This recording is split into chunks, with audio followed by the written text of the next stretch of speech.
En lo que va corrido del 2021, ya se registran 14 asesinatos a mujeres, feminicidios, que fue el tipo penal desarrollado para referirnos a los ataques que concretaran la muerte de una mujer, sea niña, adolescente o adulta o anciana.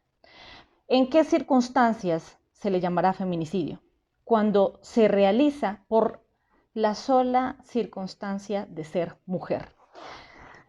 Este tipo penal, su definición ha entrado en controversia en diferentes haberes de la práctica jurídica en lo que es no solamente en el país.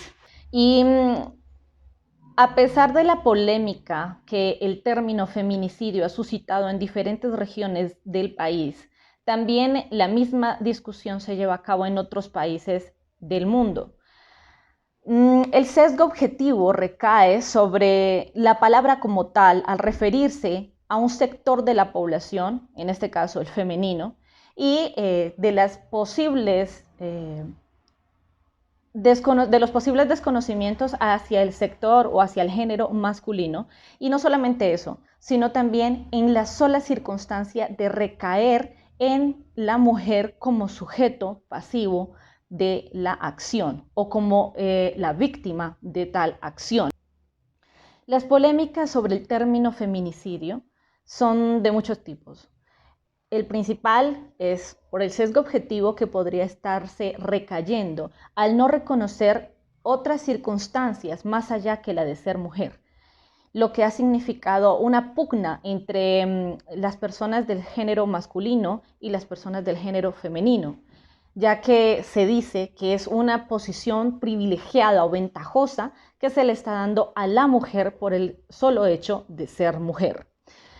Si bien los diferentes observatorios de crímenes alrededor del mundo y también de Colombia han visto como algo positivo el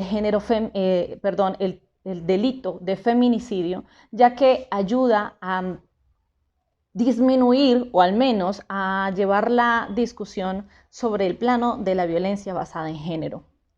Este video tiene como propósito estimular la opinión de las personas que me miran y que me escuchan para que hagan dentro de ellos también su propia reflexión. Es bastante triste que con solo 14, 15 días de corrido el mes de enero del 2021 ya haya un feminicidio por día. Las víctimas, que varían en edades, algunas de ellas no superan los 15 años de edad, y mujeres adultas, no solamente nacionales de Colombia, sino también venezolanas. Los casos rodean sin fin de motivaciones, pero la regla general, o mejor dicho, el hecho en común que todas estas víctimas comparten es, además del de ser mujeres, el haber sido violentadas o vulneradas por parejas, exparejas o por hombres cuyo propósito era la agresión sexual. Sin duda alguna, no se hace la diferenciación en el sentido de que los hombres también son susceptibles de pasar por estos crímenes, pero las estadísticas nos arrojan que es el género femenino, que es la población de género femenino quien principalmente lleva las de perder, lanzando alarmantes cifras como las que les voy a narrar en esta videocolumna. Para iniciar, quisiera continuar hablando sobre la alianza periodística COVID de estos países integrados por Brasil, Colombia, Ecuador, Guatemala, México y Nicaragua, el cual se basó principalmente en analizar las cifras de la violencia basada en género y de la violencia intrafamiliar más el maltrato infantil hacia mujeres y niñas, hacia niñas y adolescentes durante la pandemia. De las grandes conclusiones que el confinamiento nos dejó es que esta circunstancia de aislamiento en los hogares lanzó, o mejor dicho, puso a las mujeres en un estado de vulnerabilidad agravado, puesto que las encerró en sus hogares muchísimas veces con sus agresores. Jimena fue detenida por la policía junto a su expareja, con quien estaba teniendo una riña, y fueron trasladados en la parte trasera de una panel hacia la estación de policía. Bueno, en todo este traslado ella comparte el asiento trasero y ese estado incómodo de por sí, que ya era ser trasladada hacia una policía estando detenida, además de eso en compañía de su agresor. Hay diferentes circunstancias que hacen de este un caso bastante particular, que comparten también las otras víctimas de los diferentes crímenes con los cuales ya concretamos al día de hoy 14 víctimas mortales. Muchas veces ya se habían presentado denuncias ante la Fiscalía o ante alguna entidad administrativa por violencia intrafamiliar o por violencia de género. Muchas veces ya habían esas denuncias también de agresión sexual o de abuso. Y aunque ya se habían presentado las denuncias, no se había logrado la efectividad de las medidas preventivas, con el propósito de ¿qué? Efectivamente, de detener la continuidad de la agresión.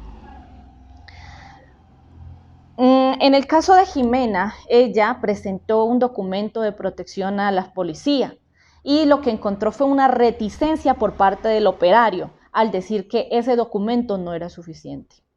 Muchísimas veces tenemos que las víctimas presentan sus denuncias a cantidad de instituciones y mediadores esperando que eso también las apoye y puedan ser vistas de una manera justa en el propósito de su búsqueda de seguridad.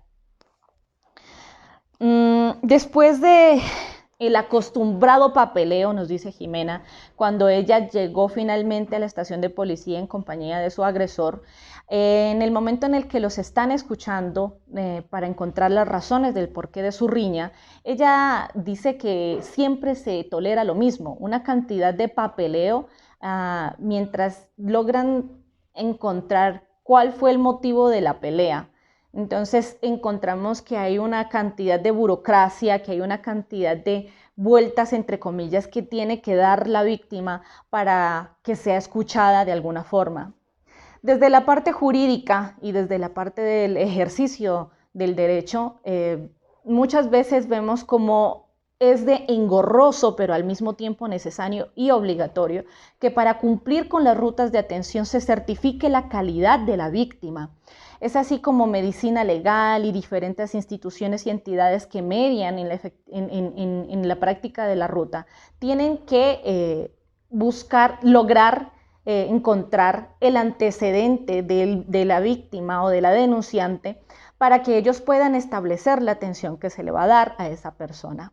Este tipo de papeleos y burocracias toman muchísimo tiempo dependiendo de la ruta que se haya ejecutado. Tenemos conocimiento de personas que han sido denunciantes por diferentes delitos, incluyendo los de tipo sexual, que no han logrado el acompañamiento de la ruta de una forma eficiente. Esto sucediendo en el departamento de Nariño y concretamente en la ciudad de Pasto. ¿Qué está pasando dentro del Instituto Departamental de Salud? ¿Qué está pasando dentro de la Fiscalía en el sector de Caibas para que estas denuncias no prosperen y no se logre la medida preventiva que las víctimas y las denunciantes y o denunciantes necesitan? Jimena, por ejemplo, después de haber sido puesta en vergüenza mediante el papeleo al que siempre se somete una denunciante, y después de haber sido puesta en revictimización debido a que el operario no le creyó o no dio validez a su documento de protección, pues ¿con qué se encuentra? Se encuentra con el examen físico de medicina legal en donde se le dice a ella que las heridas no están frescas, que las heridas no son lo suficientemente importantes, o sea, no son lo suficientemente fuertes, que ella todavía no está sangrando, muriendo, como para poder reactivar o realizarle una mejor protección. Recordemos el caso en Bogotá de una mujer que fue herida con un hacha en su cabeza, en su cráneo por su expareja, en una riña, y ya ella también anteriormente había presentado varias denuncias ante Fiscalía. Ella claramente tenía sus heridas frescas y en ese momento fue atendida de urgencia, pero ya había sido como, por decir así, la gota que derramó el vaso, porque a pesar del ataque, bestial ataque que ella recibió, logró quedar viva. Entonces no se sabe si para la burocracia, no se sabe si para la eficiencia administrativa sea más importante que una mujer aparezca como una estadística muerta o como una estadística de superviviente, ya que la superviviente puede correr con la suerte de vivir, mientras la otra ya solo hace parte de un gráfico de medida en los observatorios de feminicidio. El apunte, ¿a qué va? A que Jimena se convertiría entonces en una estadística superviviente, pero no por mucho tiempo. Resulta que después tuvo que retornar a su casa y ya estando con su expareja, muchas veces las mujeres no tienen a dónde ir. O es el hombre el que se resiste a irse de su casa, lo que propende por una situación tensa dentro del hogar, al que pues no se va ninguno de los dos de ese entorno, muchas veces porque la casa es propia o porque el arriendo era común. Lo que sucede de ahí en adelante es que en la medida desesperada de que alguno de los dos desocupe, siempre habrá alguien que viva del otro, entre comillas. Finalmente, encontramos el caso también en Colombia de Liliana. Los nombres de las personas en todos los reportajes periodísticos han sido suprimidos para evitar problemas posteriores a las víctimas. Liliana había realizado varias denuncias a su expareja y Liliana se encontraba un día en visita de una de sus vecinas en el barrio, mientras que en su casa estaba su hijo, quien estaba dormido en compañía de la abuela, de la madre de Liliana y de otras personas de la familia de Liliana. De un momento a otro, Liliana recibe una llamada de su expareja y le dice que el niño se está despertando, que ella dónde está. Liliana sale en dirección hacia su vivienda y se encuentra que el niño no está, que el niño sigue dormido, y su expareja aprovecha para agredirla físicamente a ella y a su mamá. Después de esto, el señor sale y Liliana cambia de hogar, cambia de línea telefónica y empieza un éxodo para ella, en donde tras meses de ser acosada por parte de su pareja y de presentar diferentes denuncias, pues resulta que nunca encuentra una efectiva solución a su problema, ni siquiera una medida preventiva eficiente para evitarle continuar con estas agresiones. Finalmente, después de una tarde en la que el señor trata de entrar a la fuerza a su casa, agrede a su madre y ella, Liliana, aprovecha para hacer un live, hace una transmisión en directo desde su Instagram a todas las personas que la lograron ver en ese momento, contándole lo que estaba viviendo. Fue el poder de esta transmisión en directo lo que a ella le dio el regalo, no sé cómo llamarlo, de la atención de las entidades administrativas, puesto que en el mismo video Liliana hizo la denuncia pública con nombres y apellidos de funcionarios y de entidades a las cuales ella había acudido sin obtener ninguna respuesta. Y frente a la inminencia total de la agresión que ella estaba recibiendo, pues digamos que después fue noticia en el municipio de que la alcaldía, la defensoría y diferentes entidades de derechos humanos ya estaban actuando para protegerla a ella en su proceso, lo cual recayó en cárcel para su agresor. Le dio un tiempo, como quien dice, entre comillas, de descanso. Pero la realidad es que todas las supervivientes de algún tipo de forma de maltrato, de abuso, nunca están tranquilas, puesto que saben que la situación que las puso en riesgo no termina jamás. Ya se sabe que herir el ego de un hombre trastornado significará un enemigo hasta la muerte.